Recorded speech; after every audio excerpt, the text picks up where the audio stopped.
Hi mga Mima! Samahan nyo kami pumunta sa Kadiwa para bumili ng aming 1 week supply ng gulay, karne, at iba pa. By the way mga Mi, pumunta nga pala kami ng mga around 4 AM para hindi na din kami tanghaliin at para mas maaga na din makabili ng mga dapat naming bilhin. Ako, ang ingay na naman ng aso ng kapitbahay.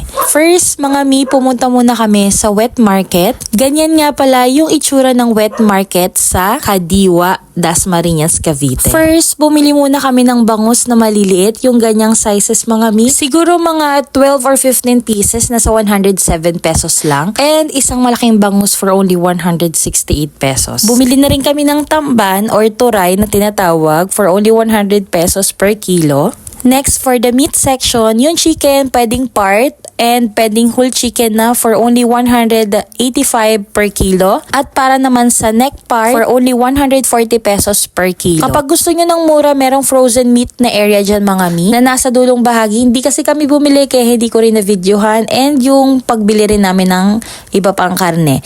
Next, kung di ako nagkakamali, yung liempo, parang 350 ata ang per kilo. Hindi ko na kasi siya na-videohan mga Mi. After bumili namin yan, lumabas na kami. Then, pagtawid, nandun naman yung area ng mga gulay-gulay. Di ko na masyado na-videohan mga Mi. Yung sili na lang ang na-videohan ko.